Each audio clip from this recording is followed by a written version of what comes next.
علی بن ابی طالب قرشی یعنی قریشی ہاشمی، ان کے مناقب، فضائل، فضیلت، جن کی کنیت ابو الحسن تھی رضی اللہ عنہ. وقال النبی صلی اللہ علیہ وسلم، اور نبی صلی اللہ علیہ وسلم نے فرمایا لعلی، حضرت علی کو، انت منی وانا منک، تم مجھ سے ہو اور میں تم سے ہوں، یعنی ہمارا گہرا قریبی تعلق ہے. وقال عمر، اور حضرت عمر رضی اللہ عنہ نے ان کے بارے میں فرمایا، توفی رسول اللہ صلی اللہ علیہ وسلم، رسول اللہ صلی اللہ علیہ وسلم فوت ہوئے، وہو عنہ راض، اور وہ ان سے یعنی حضرت علی سے راضی تھے، خوش تھے. تو اس سے حضرت علی رضی اللہ عنہ کی فضیلت کا پتہ چلتا ہے کہ آپ صلی اللہ علیہ وسلم کو ان سے کتنا گہرا تعلق تھا، آپ ان سے کتنی محبت کرتے تھے، اور جب آپ دنیا سے رخصت ہوئے تو اس وقت بھی آپ ان سے راضی تھے. حدیث ہے حدثنا قتیبۃ بن سعید، امام بخاری کہتے ہیں کہ ہم سے قتیبہ بن سعید نے حدیث روایت کی ہے. ان کی کنیت ابو رجاء ہے، ابو رجاء الثقفی، آزاد کردہ غلام ہے. وہ کہتے ہیں حدثنا عبد العزیز عن ابی حازم عن سہل بن سعد رضی اللہ عنہ. حدیث کے راوی صحابہ میں سے سہل بن سعد ہیں، اللہ ان سے راضی ہو.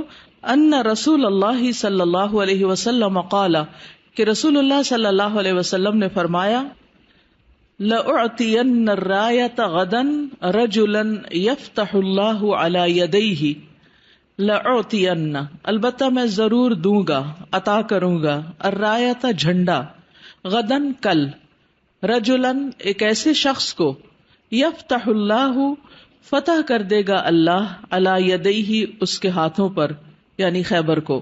قال کہتے ہیں راوی، فبات الناس یدوکون لیلتہم، تو رات گزاری لوگوں نے سوچتے ہوئے، یدوکون سوچتے ہوئے، غور و فکر کرتے ہوئے، لیلتہم اپنی رات کو، ایہم یعطاہا کہ کون سا ان میں سے دیا جائے گا اس جھنڈے کو، یہ جھنڈا کس کو ملے گا، اور پھر اس کے ہاتھوں یہ علاقہ فتح بھی ہوگا. تو یہ بہت بڑی خوشخبری تھی اور زبردست پیشن گوئی تھی. تو لوگ قیاس آرائیاں کرنے لگے، سوچنے لگے، اس بات کا انتظار کرنے لگے اور تمنا کرنے لگے کہ یہ جھنڈا انہیں دیا جائے. فلما اصبح الناس، پھر جب لوگوں نے صبح کی، غدوا علی رسول اللہ صلی اللہ علیہ وسلم کلہم یرجون یعطاہا، تو وہ رسول اللہ صلی اللہ علیہ وسلم کے پاس حاضر ہوئے آپ کی خدمت میں، سب کے سب امید رکھ رہے تھے کہ وہ جھنڈا ان کو ملے گا، ہر ایک کو یہ امید تھی کہ وہ جھنڈا اس کے ہاتھ میں دیا جائے گا. فقال این علی بن ابی طالب، آپ نے پوچھا علی بن ابی طالب کہاں ہے، یعنی جو حاضر ہوئے ان میں سے تو کسی کو نہیں ملا، لیکن آپ نے حضرت علی کے بارے میں پوچھا. فقالوا یشتکی عینیہ یا رسول اللہ، انہوں نے کہا اے اللہ کے رسول صلی اللہ علیہ وسلم، وہ اپنی دونوں آنکھوں کی شکایت کرتے ہیں، یعنی ان کی آنکھوں میں کچھ تکلیف ہو گئی ہے، ان کی آنکھیں دکھ رہی ہیں. قال فرمایا نبی صلی اللہ علیہ وسلم نے، فارسلوا الیہ، تو ان کو بلا بھیجو میری طرف، فاتونی بہ، پس میرے پاس لے آؤ اس کو. فلما جاء، پھر جب وہ آ گئے یعنی حضرت علی، بصق فی عینیہ، تو آپ نے لعاب دہن لگایا ان کی دونوں آنکھوں میں، ودعا لہ، اور ان کے لیے دعا کی. فبرأ، تو وہ تندرست ہو گئے، ٹھیک ہو گئے. حتی کأن لم یکن بہ وجع، گویا کہ ان کو کوئی تکلیف ہی نہ تھی، ان کی آنکھیں ایسی ہو گئی جیسے کوئی تکلیف ہی نہ ہو. فأعطاہ الرایۃ، تو آپ نے جھنڈا ان کو عطا فرمایا. فقال علی، تو حضرت علی نے کہا، یا رسول اللہ، اے اللہ کے رسول صلی اللہ علیہ وسلم، فاقاتلہم، تو میں ان سے جنگ کروں، حتی یکونوا مثلنا، یہاں تک کہ وہ ہم جیسے ہو جائیں، یعنی مسلمان ہو جائیں. یعنی آپ کیا چاہتے ہیں کہ میں جا کر ان سے لڑائی کروں یہاں تک کہ وہ مسلمان ہو جائیں. فقال انفض علی رسلک، تو آپ نے فرمایا ابھی آہستہ آہستہ چلو، یعنی آہستہ آہستہ جاؤ. حتی تنزل بساحتہم، یہاں تک کہ تم ان کے میدان میں جا اترو، یعنی ان کے علاقے میں پہنچ جاؤ. ثم ادعوہم الی الاسلام، پھر انہیں اسلام کی طرف دعوت دو. وَأَخْبِرْهُمْ، اور انہیں خبر دو بما یجب علیہم جو بھی ان پر واجب ہے، لازم ہے، فرض ہے، من حق اللہ فیہ اللہ کے حق میں سے اس میں، فواللہ لئن یہدی اللہ بک پس اللہ کی قسم کہ ہدایت دے اللہ تمہارے ذریعے رجلا واحدا کسی ایک شخص کو، خیر لک یہ بہتر ہے تمہارے لیے، من ان اس سے کہ یکون ہو لکا تمہارے لیے، حمر النعم سرخ سرخ اونٹ، یعنی سرخ اونٹوں سے زیادہ قیمتی ہے تمہارے لیے، تمہارے فائدے میں، تمہارے حق میں، کہ تم ایک شخص کو ہدایت دے دو، یعنی تمہاری دعوت سے کوئی ایک شخص مسلمان ہو جائے۔ تو اس حدیث سے بھی ہمیں بہت سی باتیں پتہ چل رہی ہیں۔ اس کی مزید وضاحت جو ہے وہ اگلی حدیث میں ہوگی، تو انشاءاللہ پہلے وہ پڑھتے ہیں پھر کچھ بات کریں گے۔ حدثنا قتیبۃ حدثنا حاتم عن یزید بن ابی عبید عن سلمۃ قال كان علی قد تخلف عن النبی صلی اللہ علیہ وسلم فی خیبر وكان به رمد۔ یہ حدیث جو ہے یہ سلمہ بن اکوع نے روایت کی ہے، پچھلی جو تھی وہ سہل بن سعد نے کی تھی۔ تو سلمہ کہتے ہیں کانا تھے علی رضی اللہ عنہ قد تخلف پیچھے رہ گئے عن النبی صلی اللہ علیہ وسلم نبی صلی اللہ علیہ وسلم کے، فی خیبر غزوہ خیبر کے موقع پر، وکان به رمد اور ان کی آنکھوں میں تکلیف تھی، یعنی آنکھیں دکھ رہی تھی، آشوب چشم تھی۔ فقال تو وہ کہنے لگے حضرت علی انا اتخلف عن رسول اللہ صلی اللہ علیہ وسلم، کیا میں رسول اللہ صلی اللہ علیہ وسلم سے پیچھے رہ جاؤں؟ یہ تو کوئی اچھی بات نہیں، میں پیچھے نہیں رہتا۔ فخرج علی تو حضرت علی نکل پڑے، فلحق بالنبی صلی اللہ علیہ وسلم تو وہ نبی صلی اللہ علیہ وسلم سے جا ملے۔ فلما کان مساء اللیلۃ تو جب اس رات کی شام تھی، التی فتحها اللہ فی صباحها جس کی صبح میں اللہ نے فتح عطا کی، قال رسول اللہ صلی اللہ علیہ وسلم اس شام کو رسول اللہ صلی اللہ علیہ وسلم نے فرمایا، لأعطین الرایۃ میں ضرور دوں گا جھنڈا، او لیأخذن الرایۃ یا ضرور لے گا جھنڈا، غدن کل، رجل ایک ایسا شخص، یحبہ اللہ ورسولہ جس سے اللہ اور اس کا رسول محبت کرتے ہیں، او قال یا یوں فرمایا، یحب اللہ ورسولہ وہ محبت کرتا ہے اللہ اور اس کے رسول سے۔ وہاں یحبہ اللہ اللہ پہ پیش ہے، فاعل ہے، اللہ محبت کرتا ہے، اور یہاں یحب اللہ اللہ پر زبر ہے جو مفعول بن جاتا ہے، یعنی وہ اللہ سے محبت رکھتے ہیں۔ یفتح اللہ علیہ اللہ تعالی اس کے ہاتھوں فتح عطا فرمائے گا۔ فَإِذَا نَحْنُ بِعَلِيٍّ تو ہم نے دیکھا کہ وہ علی ہیں، وَمَا نَرْجُوهُ اور ہمیں ان کی امید نہ تھی کہ وہ بھی آ جائیں گے۔ فَقَالُوا تو لوگوں نے کہا، هَذَا عَلِيٌّ یہ ہیں علی، فَآتَاهُ رسول اللہ صلی اللہ علیہ وسلم تو رسول اللہ صلی اللہ علیہ وسلم نے ان کو جھنڈا عطا کیا، فَفَتَحَ اللَّهُ عَلَيْهِ تو اللہ نے ان کے ہاتھ خیبر فتح کرا دیا۔ تو یہ دونوں احادیث کمپلیمنٹری ہیں، ایک دوسرے کی ان حصوں کی تکمیل کرتی ہیں جس کی کسی ایک میں کمی ہے، تو دونوں کو پڑھ کر بات زیادہ سمجھ میں آتی ہے۔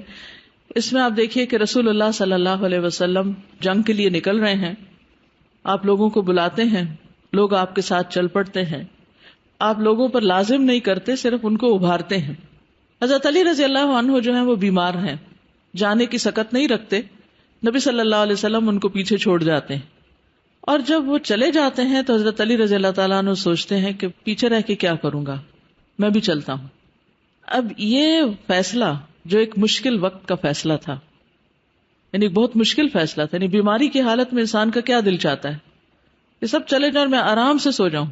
کبھی ایسا ہوتا نا کہ عید کا دن ہی ہو، مثلاً کوئی اور ایسا موقع ہو کہ سب کہیں جا رہے ہوں، آپ کیا چاہتے ہیں اس وقت کہ سب چلے جائیں، چاہے وہ مسجد ہی جا رہے ہوں یا نماز کے لیے جا رہے ہوں، تو آپ آرام کر لیں تاکہ آپ ٹھیک ہو جائیں۔ حضرت علی رضی اللہ تعالیٰ عنہ نے اس موقع پر پہلے تو یہی سوچا کہ میں کچھ آرام کر لوں، لیکن پھر ان کا دل نہیں مانا اور وہ اٹھ کے چل دیے۔ تو یاد رکھیے جو کام جتنی مشکل سے ہوتا ہے، جتنی تکلیف سے ہوتا ہے، اس کا اجر بھی بہت بڑا ہوتا ہے اور اس کے ذریعے کامیابیاں بھی بہت ملتی ہیں۔ کبھی اپنے نفس کے خلاف جا کر دیکھا کیجئے اور آپ دیکھیں گے کہ اللہ سبحانہ و تعالیٰ آپ کی اس چھوٹی سی کوشش میں بھی بہت بڑی برکت پیدا کر دے گا۔ اور ایسے بہت سے واقعات آپ کی زندگی میں بھی ہوں گے یا اپنے آس پاس دیکھے ہوں گے. ابھی میں کلاس کے لیے آ رہی تھی تو تھوڑی دیر پہلے کسی کا فون آیا. ہمارے پچھلے انگلش بیچ میں ایک بچی پڑھتی تھی مریم، تو ان کے والد کا پچھلے جمعہ کو انتقال ہوا. تو ان کی والدہ نے کوئی مسئلہ پوچھنا تھا، تو کہنے لگی کہ میرے شوہر بس میڈیسن پر تو تھے ہی، لیکن نارمل اپنے کام کاج کرتے تھے، اور جمعے کی صبح کو اٹھے ہیں اور انہیں تھوڑی تکلیف ہوئی ہے، بخار سا ہے. مسجد میں گئے ہیں، اشراق پڑھ کر ہی واپس لوٹے ہیں. آ کر تھوڑا ناشتہ کیا، پھر تھوڑا آرام کیا ہے، پھر اٹھے ہیں تو بخار اور ہو گیا تھا. پھر اس کے بعد وہ کہتے ہیں کہ کچھ کام ہے گھر کے، میں وہ کر لوں. تو ہم نے منع کیا کہ کام ہو جائیں گے، آپ آرام کریں. کہنے لگے میں دوا کھا کے چلا جاتا ہوں. سارے کام کاج ختم کیے، واپس آئے ہیں اور پھر بخار اور زیادہ ہو گیا.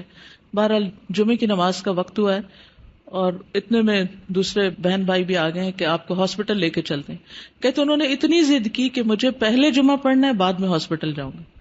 کہتے کہ وہ ان کے بھائی کہہ رہے تھے کہ ہم سوچ رہے تھے کہ ان کو باندھ کے کسی طرح گاڑی میں ڈال کے لے جائیں، ان کی طبیعت ٹھیک نہیں ہے، لیکن یہ مان نہیں رہے. لیکن انہوں نے کہا نہیں، پہلے جمعہ پھر ہسپتال، پہلے جمعہ پھر ہسپتال. کہتے آخر ہم سب نے ہار مان لی اور بخار سے تپ رہے تھے. اسی حالت میں مسجد لے گئے ان کو، اور مسجد میں جا کر کرسی پہ بیٹھ گئے. خطبہ شروع ہوا ہے اور کرسی پہ بیٹھے بیٹھے تھوڑی دیر میں خطبے کے دوران سر نیچے کر لیا اور نیچے کرتے گئے ہیں اور روح پرواز کر گئی. اب آپ دیکھیے کہ یہ بھی اللہ کی توفیق سے ہوتا ہے نا. یعنی وضو کی حالت میں مسجد، خطبہ ہو رہا ہے اور بندہ بخار سے تپ رہا ہے. ایسے میں بھی انسان کیا چاہتا ہے، کیا کرے؟ اگر مجھے اور آپ کو بخار ہو تو ہم ظہر کی نماز کیسے پڑھیں گے؟ سب کہیں گے اچھا اٹھ کے شاید پڑھ لیں، یا کوئی تیمم کرا دے، اشاروں سے پڑھ لیتے ہیں، یہ کچھ بھی. میں غور کر رہی تھی کیونکہ اس سے پہلے زبیدہ کے جو فادر ہیں وہ بھی جمعے کا خطبہ دیتے ہوئے رخصت ہوئے. ان کا میں نے آج سنا کہ یہ بھی جمعے کے خطبے کے دوران رخصت ہوئے. تو میں سوچ رہی تھی کہ وہ کون لوگ ہوتے ہیں جن کو مسجد میں موت آتی ہے، وہ کون لوگ ہوتے ہیں جن کو جمعے کے دوران وفات آتی ہے؟ کون ہوتے ہیں یہ؟ ایسے ہی یعنی وہ کہیں ادھر ادھر جا رہے تھے، اچانک ان کو خیال آ گیا مسجد میں چلے جائیں. اور نہیں، جن کو مسجد سے محبت ہوتی، جو مسجد ہی نہ جائیں، جو جماعت سے نماز ہی نہ پڑھیں، جو جمعہ تک پڑھنا گوارا نہ کریں، اس میں بھی سستی کریں، آخری وقت میں جا کے بس جماعت میں شریک ہو جائیں، خطبہ بھی نہ سنیں. اچھے بھلے صحت مند ہوتے ہوئے کیا ان کے مقدر میں یہ خوش قسمتیاں ہوتی؟ زندگی تو جتنی لکھی ہے اتنی ہی ہے، اس کو بڑھا کوئی نہیں سکتا. لیکن یہ کتنی بڑی خوش قسمتی کی بات ہے. اس قدر حوصلے میں تھی وہ کہتی ہے کہ ہمارے دل کو اتنا اطمینان اور اتنا سکون ہے کہ ہم نے انہیں مسجد ہی جانے دیا اور ہسپتال نہیں لے کر گئے، کیونکہ زندگی تو اتنی تھی. اگر ہسپتال بھی لے جاتے تو کیا ہوتا؟ جو وقت لکھا تھا اسی پہ ہی جانا تھا نا. تو ہم سب کو بھی عام حالات میں تو ٹھیک ہے، ہم جیسی بھی کوشش کرتے ہیں، لیکن غیر معمولی حالات میں ہم سب کچھ نہ کچھ کوتاہی کر جاتے ہیں. تو جس وقت کوئی تکلیف بھی ہو، کوئی پریشانی بھی ہو، اس وقت بھی ہمت کر کے اٹھ جایا کریں اور اللہ کی عبادت میں کوتاہی نہ کریں. ہمیں کیا معلوم یہ ہماری آخری نماز ہو، یہ ہماری زندگی کا آخری دن ہو، یہ ہمارا آخری کام ہو، ہمیں نہیں معلوم. لیکن جن کاموں سے ہمیں محبت ہے، جن جگہوں سے ہمیں محبت ہے، جس چیز کا شوق ہے، جن لوگوں سے ہمیں محبت ہے، پھر انسان انہی کے ساتھ ہوتا ہے. یہ واقعہ تو آپ میں سے ہر ایک نے پڑھا ہوا ہے، لیکن بخاری پڑھنے کا فائدہ یہ ہوتا ہے کہ ذرا ڈیٹیلز پتہ چل جاتی ہیں کہ یہ حدیث بہرحال 20-30 دفعہ تو آپ نے سنی ہوگی کم از کم بھی، کہ تمہارے ذریعے ایک شخص ہدایت پا جائے تمہارے لیے سرخ اونٹوں سے زیادہ قیمتی. لیکن کس موقع پر کہا، کہاں کہا، پیچھے کیا تاریخ تھی، یہ ہمیں نہیں معلوم ہوتا. تو اس طرح یہ پتہ چلتا ہے کہ یہ موقع تھا اور یہ جگہ تھی. اور اس میں بھی آپ دیکھیں کہ حضرت علی رضی اللہ تعالیٰ عنہ جب اس حال میں بھی چل پڑتے ہیں تو اللہ سبحانہ و تعالیٰ انہیں شفا بھی دیتے ہیں.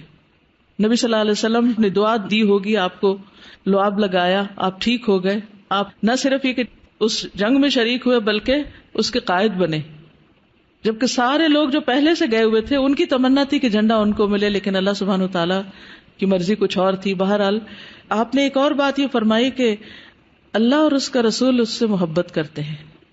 تو جب اللہ تعالیٰ کسی سے محبت کرے اور اللہ کے رسول کسی سے محبت کریں تو پھر اس شخص کے لیے خیر ہی خیر ہوگی، پھر اس کے لیے نیکیوں کے دروازے کھل جائیں گے. اور دوسری روایت میں آتا ہے کہ وہ اللہ اور اس کے رسول سے محبت کرتے ہیں. تو جب ہم اللہ اور اس کے رسول سے ہر چیز سے بڑھ کر محبت کریں تو یہ بھی ہماری خوش قسمتی کی علامت ہے کہ ہمارے لیے خیر اور بھلائی کے دروازے کھل جائیں.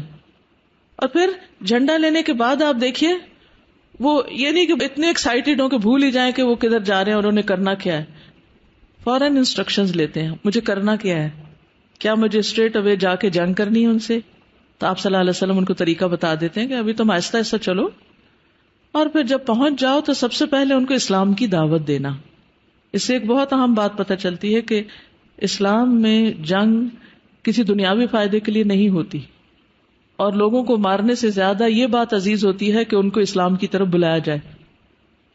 اور پھر یہ بھی بتا دیا گیا کہ اگر ایک شخص بھی ہدایت پا گیا تو وہ تمہارے لیے کہیں زیادہ قیمتی ہے، کہیں زیادہ فائدہ مند ہے. دوسری روایت میں 100 اونٹوں کا ذکر آتا ہے، 100 سرخ اونٹوں سے بھی زیادہ قیمتی ہے. ویسے بھی یہ بات بڑی قیمتی ہے، لیکن عین اس وقت، اس موقع کی مناسبت سے کہ مارنے سے زیادہ ان کو ہدایت پر لانا زیادہ فائدہ مند ہے تمہارے لیے. اور پھر اللہ سبحانہ وتعالیٰ ان کے ہاتھوں فتح بھی عطا کرتے ہیں. اس موقع پر بھی سوچئے کہ ان سارے لوگوں میں سے حضرت علی رضی اللہ تعالیٰ عنہ کیوں چنے گئے؟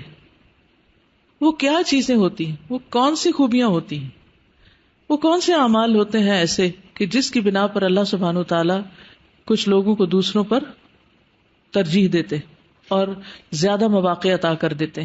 ہم اپنے اندر کیا چیز لائیں، ہم کیا کریں، اللہ سے مانگیں. اور پھر جہاں تک یہ بات ہے تو وہ محبت کی بات ہے، یہاں کسی اور عمل کا ذکر نہیں کیا جا رہا، دل کے ایک کیفیت کی بات ہے. اللہ اور اس کے رسول کی محبت ہر چیز سے زیادہ. تو اس سے یہ پتہ چلتا ہے کہ جو ایمان ہے اور اللہ کی محبت ہے، جب اللہ سے محبت ہر چیز سے بڑھ کر ہوگی تو پھر ہر کام بھی تو اللہ ہی کے لیے ہوگا نا، کیونکہ ہمیں جس سے محبت ہوتی ہے ہم اس کو خوش کرنے کے لیے بہت کچھ کرتے رہتے ہیں. تو جب ہماری محبت اللہ سے ہوگی ہر چیز سے بڑھ کر تو پھر ہمارا ہر کام بھی اللہ کے لیے ہوگا. اب کوئی بات آپ کو کہنی ہے تو کہہ دیجیے، ورنہ میں آگے چلوں. آپ کو کیا سمجھ آئے؟ حضرت علی رضی اللہ عنہ کی شخصیت سے کیا چیز سمجھ آئی، اور نبی صلی اللہ علیہ وسلم کا ان سے کیسا تعلق تھا؟ جی استاذہ، جب یہ آیت اتری تھی کہ وَأَنذِرْ عَشِيرَتَكَ الْأَقْرَبِينَ، تو آپ صلی اللہ علیہ وسلم نے اپنے خاندان والوں کی دعوت کی تھی اور سب لوگ آئے. تو آپ صلی اللہ علیہ وسلم نے جب دین کی دعوت دی تو کسی نے کوئی خاص ری ایکشن شو نہیں کیا تھا. تو تب بھی علی رضی اللہ تعالیٰ عنہ نے کہا تھا کہ اگرچہ میں چھوٹا سا ہوں اور میری ٹانگیں پتلی ہیں، اور تب بھی کہا تھا میری آنکھیں دکھتی ہیں، لیکن میں پھر بھی آپ کا ساتھ دوں گا. تو یہ چیز شاید ان کے بچپن سے بلڈ اور ہو رہی تیسری تھی. بار بھی جی، یعنی وہ بار بار آپ نے جب پوچھا تو حضرت علی ہی بار بار اٹھے. تو اس سے یہ پتہ چلتا ہے کہ دین کی راہ میں جب سبقت کرتا ہے انسان، آگے بڑھتا ہے، چاہے اس کے پاس وسائل نہ بھی ہوں، آپ بیمار بھی ہوں، آپ کمزور بھی ہوں، آپ عمر میں چھوٹے بھی ہوں. اصل چیز کیا ہے کہ کس کے اندر آگے بڑھنے کا کتنا شوق اور جذبہ ہے. السلام علیکم. یہاں میں نے یہ سیکھا کہ حالات جیسے بھی ہوں ہمیں بالکل بھی مایوس نہیں ہونا چاہیے، بلکہ اپنے آپ کو اور زیادہ پر امید رکھنا چاہیے، پر امنگ کرنا چاہیے کہ ہمیں کام کرنا ہے، آگے بڑھ کے دین کے لیے بہت کچھ کرنا ہے. جس طرح سے حضرت علی دیکھے، انہیں تکلیف تھی آنکھوں کی، انہوں نے اپنی تکلیف کو یہ دیکھا، سوچ لیا کہ میں پیچھے رہ کر میں کیا کروں گا، مجھے آگے بڑھنا ہے، مجھے کام کرنا ہے. اور پھر وہ امیر بھی بن گئے، قافلے کے ساتھ جا بھی ملے، اور پھر اس جنگ کے اندر انہوں نے خیبر کا قلعہ بھی فتح کیا. کس قدر بہترین بات، سوچنے کے لیے ہمارے لیے بہت کچھ. یعنی ہم یہی دیکھتے رہتے ہیں، ہمارے پاس یہ وسائل بھی نہیں، ہمارے پاس یہ بھی نہیں، ہمارے پاس یہ بھی نہیں، ہم کیا کر سکتے ہیں. تو کامیابی صرف وسائل کے ساتھ نہیں ہوتی، اس کے لیے وسائل سے زیادہ کچھ اور چاہیے ہوتا ہے.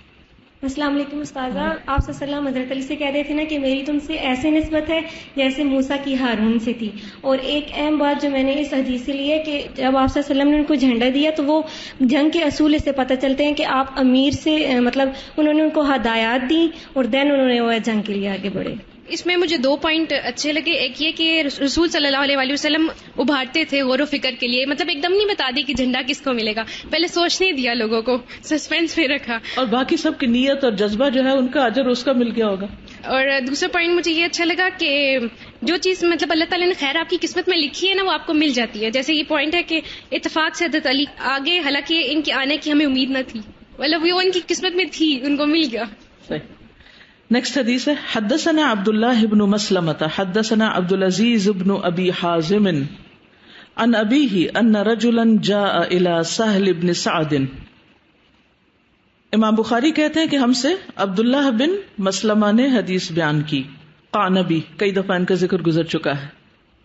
اور پھر ایک شخص سہل بن سعد جو صحابی ہیں ان کے پاس آیا. سہل بن سعد صحابی ہیں جن کے پاس ایک شخص ہے، نام نہیں معلوم. فقال کہا ھذا فلان، یہ فلاں شخص، لامیر المدینہ، مدینہ کے امیر کی طرف اشارہ تھا. اشارہ ہے مروان کی طرف جو ان دنوں مدینہ کا گورنر تھا.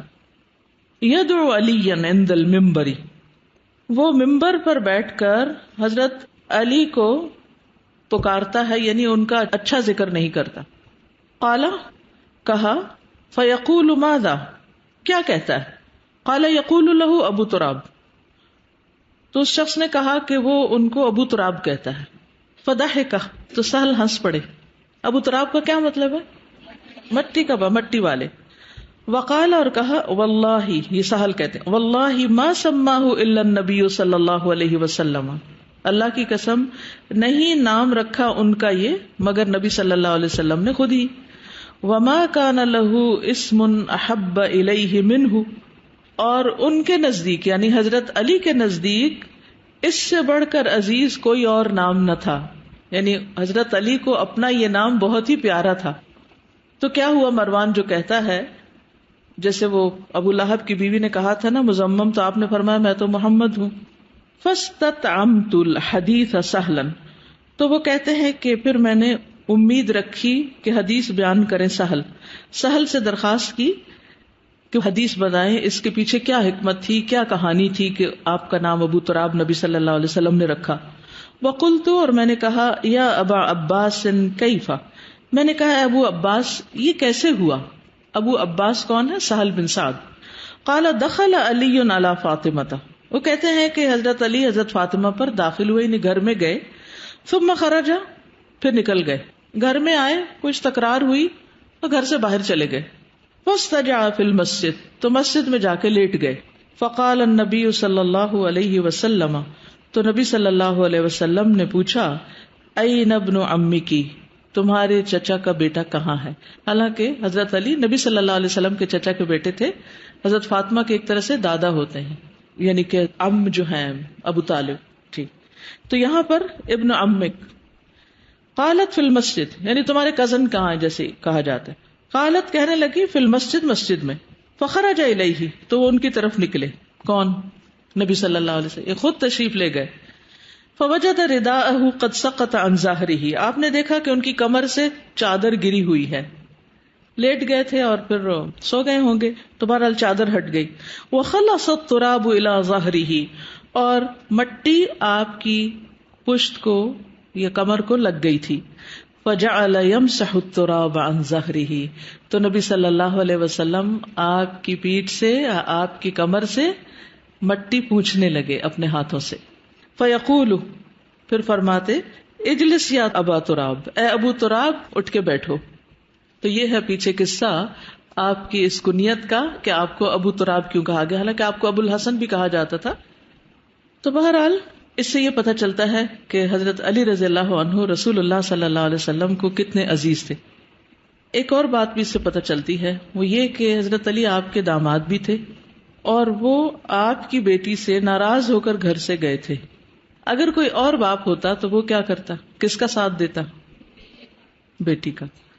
تو جو لوگ بچوں کے جھگڑے میں اپنی بیٹی یا بیٹے کا ساتھ دیتے ہیں، چھوٹے موٹے جھگڑوں میں، کوئی بڑے مشکل مسئلہ ہو وہ تو اپنی جگہ ہے، چھوٹی موٹی باتوں میں جو عام طور پر ڈیلی بیسس پر اچانک ہی کوئی چیز، کسی چیز پر اختلاف ہوتا ہے، کوئی آرگیومنٹ شروع ہو جاتی ہے، وقتی طور پر انسان کو غصہ آ جاتا ہے، وہ بول چال تھوڑی سی بند ہو جاتی، تو اس میں جو اپنی بیٹی کا ساتھ دے وہ دراصل اپنی بیٹی کا ہی نقصان کرتا ہے.